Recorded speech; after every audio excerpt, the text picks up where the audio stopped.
Google just sent me a notice saying they're gonna delete my game if I don't release it by the end of the week. Yo, I've got over 10,000 wishlists on it. They can't do this. That's pretty messed up, right? It gets worse. My game can only be played with 2 players. It's a mobile turn-based fighting game called Bouters that takes heavy design inspiration from chess. But I've been so heads down focused on trying to hit this deadline that I've lost sight on the fact that I haven't even coded an AI for my game yet. And so now I'm in a really sticky situation. I have a week to launch the game, but the game cannot be launched without an AI. So I have 2 options. One, I can request more time, but per the terms and conditions, this will delete all the wish lists that I worked so hard to collect. Or 2, I can just release a stinker of a game without an AI. And due to the short amount of time, this is all I got. So let's flip a coin and see what will be my fate.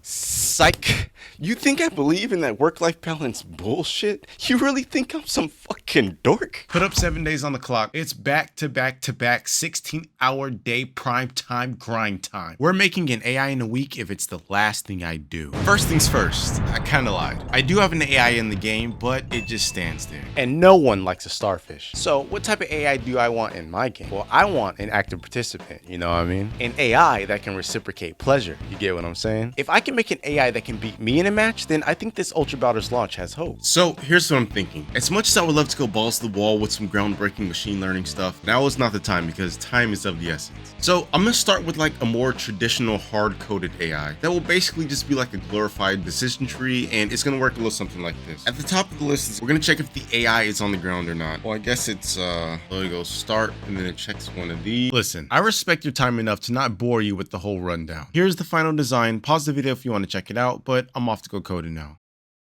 Alright, that was a little easier than I thought it was gonna be. But now, let's test it out and see if it can beat me. I mean, I highly doubt it, because as it stands, I am the only Ultra Bouters player in the world, which makes me rank number 1. Alright, here's our first replay. Unfortunately, I found an exploit pretty early. I'm the guy in the blue, by the way. See that knee hook, knee hook? If I just spam that knee hook combo, it doesn't really know how to defend itself. Watch, knee hook, knee hook, knee hook. Every once in a while, it will duck and then punish that, but other than that, it's pretty easy W. But, you know, I will say the AI performed better than I expected, because I did have to stay on my toes. Wait a second, where are my manners? You have no idea how this game plays, so let me put y'all on a game. In Ultra Bouters, you only have one objective, and that is to snatch your opponent's relic from their neck. And you do this by simply reaching for it and tugging on it 3 times. However, challenge is introduced by your opponent trying to interrupt you while you're doing so, by either attacking you or simply moving too far away during your snatch attempt. So, how do you stop your opponent from interrupting their snatch attempt? By increasing their fatigue. You see, when you successfully land an attack on your opponent, it increases their fatigue, and the higher their fatigue is, the longer they stay staggered or on the ground when you knock them down. There are no health bars, no ring outs, only the winner is declared by whoever snatches off their opponent's relic. But Ultra Bouters performances are judged by what's called ground game, or GG for short, but we'll just call it score to keep it simple, which just measures how long you're able to dominate your opponent and keep them on the ground. And this is how much better I performed in the first battle. I even went ahead and played a best out of 5 against the hard-coded AI, and here are our scores. You can see that it did improve a little bit, but I think this is largely due to me learning that it was not really a threat, so I don't have to pop out with my real power, but whatever. I think it's very clear that this is a fail for the hard-coded AI. Analyzing why the hard-coded AI sucks, I think is due to one huge issue. It doesn't know how to defend itself. I actually tried to hard-code some defense into it, but defense is far harder to get right than anything else. And with my first go at it, the AI score dropped to 0%. But I do have an idea that might be crazy enough to work. Hear me out. What I wish I could do is have a bunch of Ultra Bouter experts that are on standby play against players when they want to run a match. That is really difficult to say. When they want to run a match to ensure a fun challenge. You know, Mechanical Turk type beat. But paying a bunch of overseas workers below minimum wage isn't ethical or affordable for me. But what if we teach ChatGPT how to play the game and then force it into unethical labor practices? This is the ChatGPT AI, and it works like this, simply put. I explain to it how to play the game, and then every turn, it's given the state of the game as well as its available actions, which come with a description on what they might do. ChatGPT then chooses its best guess and gives its reason on why it's choosing that. And we just keep going until someone wins. And so the question is, can ChatGPT perform better in a match than the hard-coded AI? Or better yet, beat me in a match? Let's find out. But wait.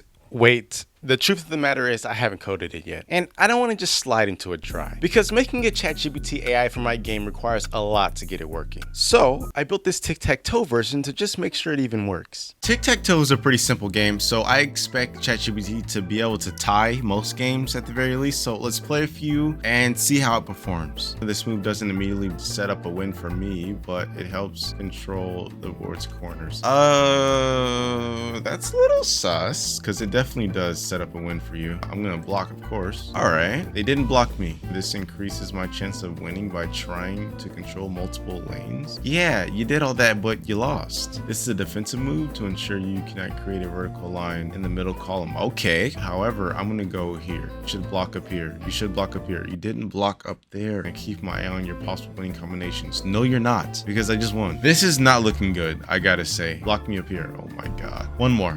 Block me, block me, block me. Okay, this move is offensive, aiming to maintain multiple. I actually might have lost this one. See how dumb ChatGPT is. Oh my god. Yeah, that was rough. But now that we know that ChatGPT can't even play this baby turn-based game, only an applesauce brain would spend all the hours it would take to add it into their game.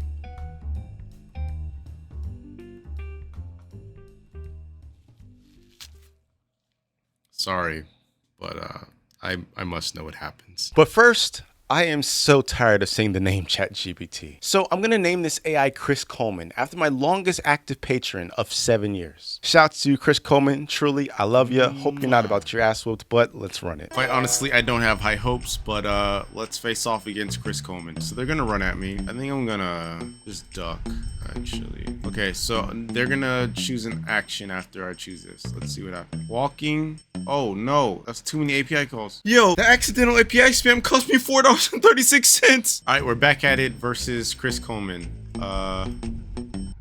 Shit, JSON parsing error. Back at it with another go versus Chris Coleman. I'm gonna lock in idle to see what they're doing. I chose dash. It has a lower frame cost, allowing me to make more nuanced moves. That is an interesting read on the game. I must say, I'm pretty impressed by that. I'm gonna roll. I'm waiting for the API.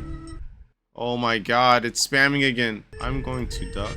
I'm gonna idle. Please don't spam the API. Okay, we didn't spam that time. Good. I'm gonna stay idle, allowing me to better balance my fatigue disadvantage. Wow. Hold on a second. Chris Coleman Realizes that it's at a fatigue disadvantage, and so it's choosing actions that cost less. I'm gonna switch my camera real quick. Believe it or not, I'm really impressed by that level of strategy from Chris Coleman. I think they're in distance now, so I'm gonna sweep them.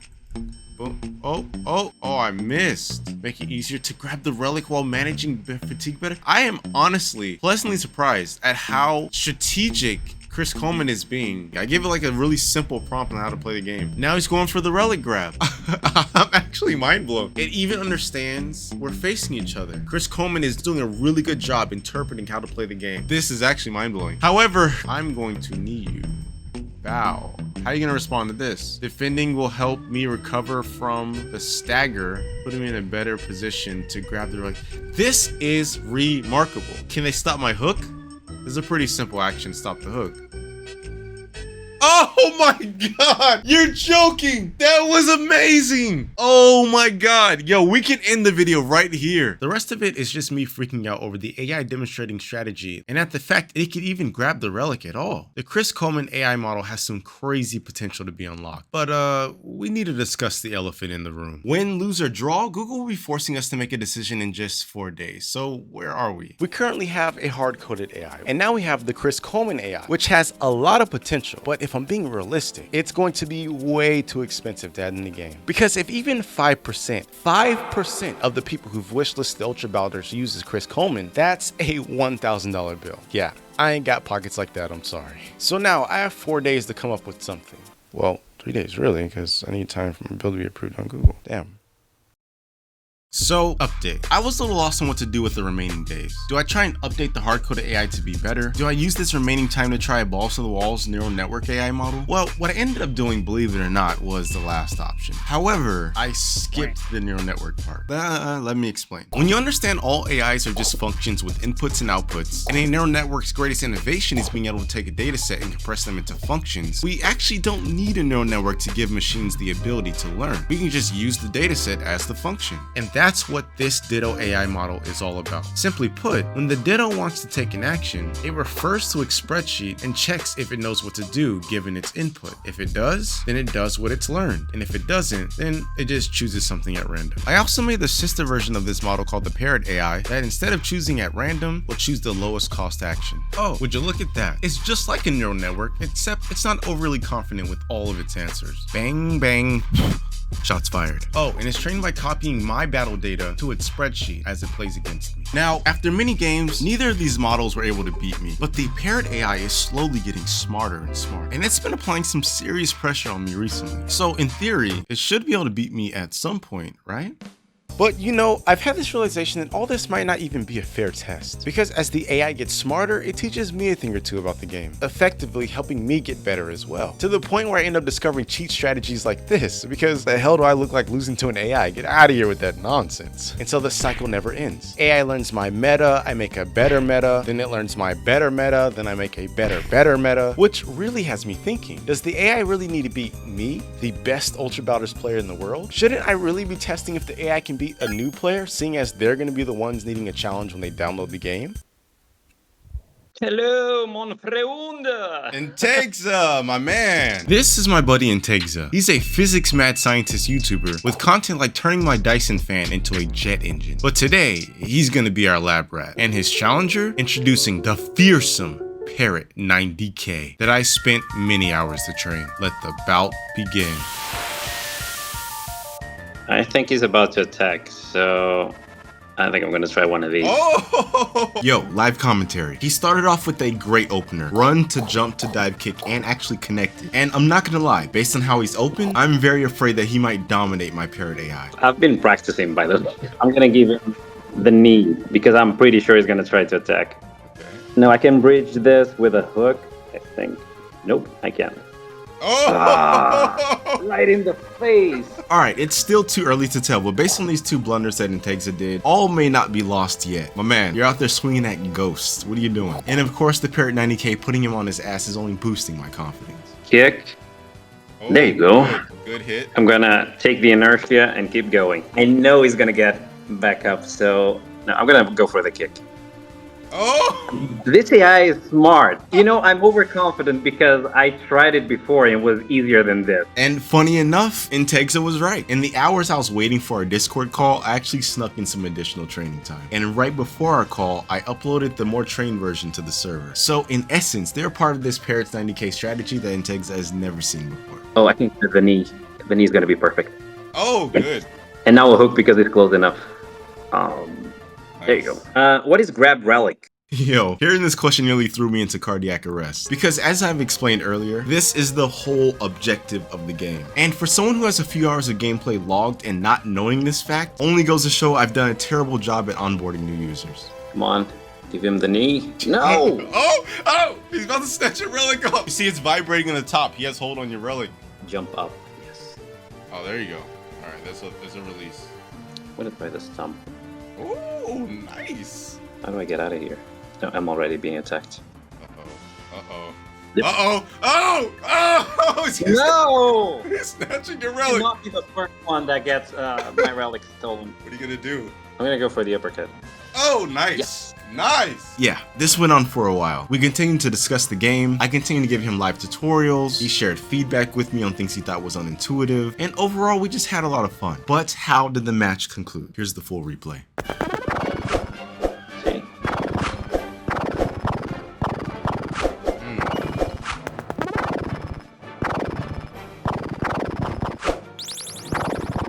Yeah, I would say the first half was mine, Yeah. and then he destroyed me. Oh, he He almost tried had it it so there. many times. He tried so many times to get my relic. He didn't get it though. He didn't get it. Didn't I'm at least proud of that. Jesus Christ, he uses stomp a lot. So you basically train your AI to not have morals. And the time ran out. I don't think I went over this, but another way to win the match is when the time runs out, you have a higher score than your opponent. And because the Parrot 90K score was higher than Integsa's, that means the Parrot 90K won the match. And furthermore, that means that we have successfully made an AI in a week. GG to both Bouters though. Good game, good game. You know, I'm very proud of what I was able to do in a week. Not only did we use the constraints to create a really simple AI, but I also made a noob killer by the name of Parrot 90K. And I mean, that's what engineering is all about, right? Ultra Bouters is live now, but yo, heads up, it's still just a tech demo. I have a lot of updates on the way, but I do have some good news. This video took me so long to drop that I've actually found time to add in online multiplayer. And look, I'm a little biased, but it's so fun. Here's a replay of me getting whooped on by one of the greatest players in the Discord at the moment. And if you want to get in on this fun, go download Ultra Bouters and join the Discord, because we're gonna have the first tournament here shortly where there will be exclusive rare items given out. Listen, I've been developing games on and off for the past 20 years, but it's crazy because I have not been more excited to develop a game in my life than this game, Ultra Bouters. So if you want to help out your boy, please go blow up this game. And iOS users, please be patient with me. Actually, look at this. This is Ultra Bouters running on an iPhone. It's currently in review process, but give me a few weeks. I promise it's coming. Last note, subscribe to this channel if you want to see when I actually add real neural networks to Ultra Bouters. And go subscribe to the devlog if that's your jam. All links are in the description. Other than that, I'll see you on the next one.